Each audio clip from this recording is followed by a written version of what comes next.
Good afternoon. Hoping and praying that you and your families are doing very well, staying safe and practicing that good social distancing and washing of hands during this crisis. It's interesting how we've had to adapt during this time, how things like reaching out and teaching people, talking to each of the members of the congregation. I have to get a little bit more creative and do these videos. More people are being creative. They're playing games over the internet. They're interacting through FaceTime. There are different places, Zoom, to contact and to interact with students or one thing or another. A game that many people are playing now is a Would You Rather game. It's said to be a new game. It really is just a icebreaker type game, one in which we ask a series of questions and try to get to know each other better. My wife and I used to play this game with our children. We would talk about these things during meal times and ask questions like, if you could be any animal, what would you be and why? If you could have a superpower, our children, our boys, would really get a kick out of this one. If you could have a superpower, which one would you choose? Why? Those questions allow for us to know each other a little bit better. So the Would You Rather game involves those type of questions. Would you rather do this versus this? Why? It's usually played between two or more people. The more people that are involved, the better. Questions that are asked are usually opportunities that kind of stretch our imagination. Maybe we might not think about them in a typical way. Maybe the situations that might be extremely difficult to choose from, given the choices both kind of are on the bad side. Some of the questions are just plain silly. Here's a sampling of some of those questions that you might find. A question between two bad choices would be, would you rather all of your teeth fall out or all of your hair fall out? Some of us don't have a choice in that matter. A somewhat silly question would be, would you rather dress in neon yellow or neon pink all of your life? And some crazy opportunities, would you rather have super strength or super speed? Some more fun questions I found interesting to me over the internet is, would you rather be the funniest person in the room or the most intelligent? Would you rather have a Lamborghini in your garage or a bookcase with 9,000 books and infinite knowledge? Would you rather reverse one decision you make every day or be able to stop time for 10 seconds every day? Now, which ones would you choose? Why? Now, those questions, would you rather questions, they really don't have any spiritual application. However, it's interesting that we find would you rather questions throughout the Bible. Some of the questions I had found are in the book of Psalms. Some questions by Jesus, some by Paul and Peter. Would you like to play? Would you like to take this challenge today? First off, we stop in Psalm 52 at verse 3. This is a psalm that is attributed to David, written by him. And he would say, thou lovest evil more than good, and lying rather than to speak righteousness.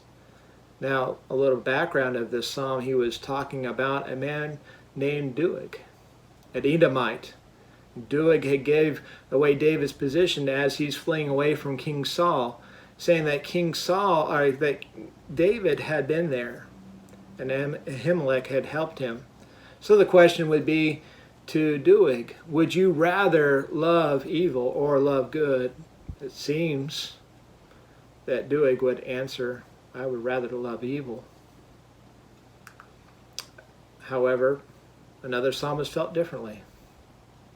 In Psalm 84, verse 10, it says, for a day in thy courts is better than 1,000.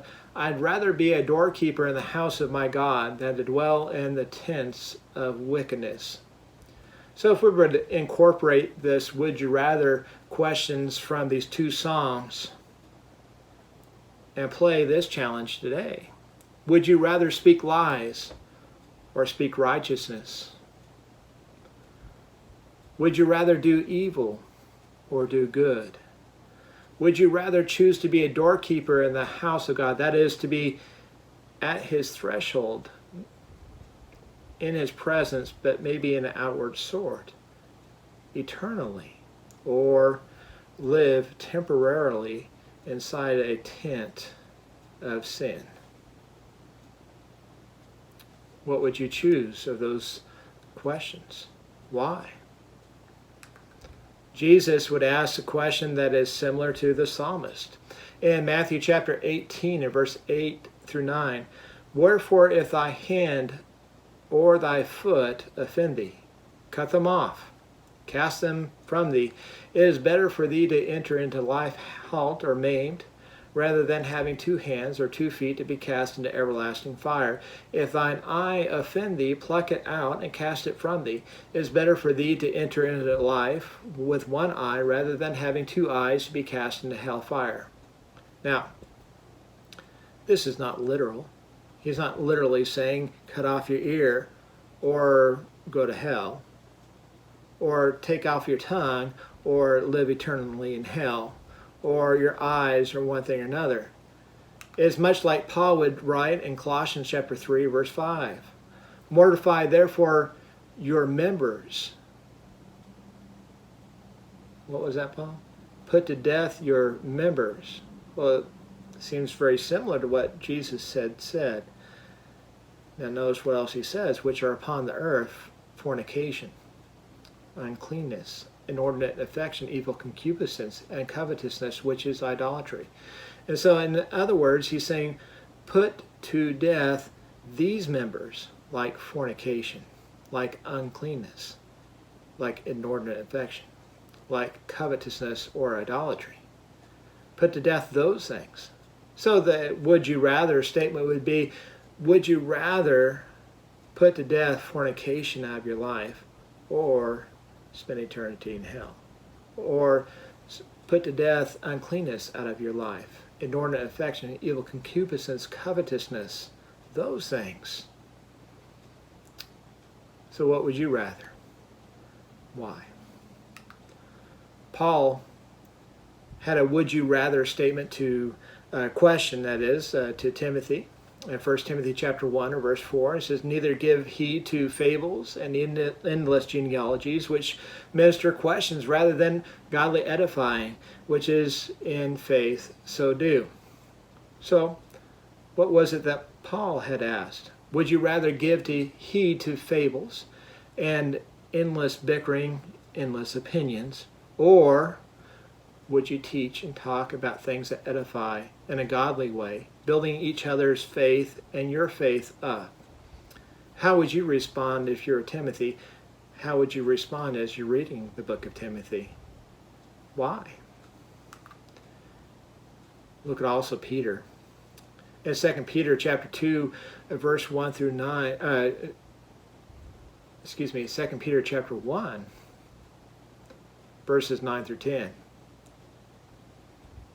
But he that lacketh these things is blind, and cannot see afar off, and hath forgotten that he was purged from his old sins. Wherefore the rather, brethren, giving diligence to make your calling and election sure, for if ye do these things, ye shall never fall. So the question Peter presents to us is, would you rather lack these virtues? Never seeing afar off, being short-sighted, blind, as it were, caring only for the things of this life, or would you like to put these virtues on? By the way, where are these virtues? In 2 Peter chapter 1, verses 5 through 8, says this, and beside this, giving all diligence, add to your faith virtue, and to virtue knowledge, and to knowledge temperance, and to temperance patience, and to patience godliness, and godliness brotherly kindness, and brotherly kindness love. For if these things be in you and abound, they make you that ye shall neither be barren nor unfruitful in the knowledge of our Lord Jesus Christ. So maybe the question could be, would you rather be barren and unfruitful in both the knowledge of Jesus and serving him, or would you rather be fruitful and abound in the fruit, knowing him and serving him? Which would you choose, and why? So obviously I've only covered a few of these that are found throughout the whole Bible. These would you rather questions. Now the challenge is yours.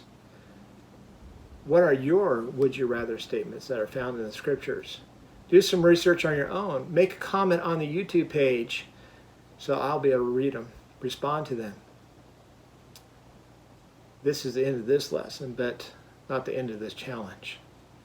As always, be safe.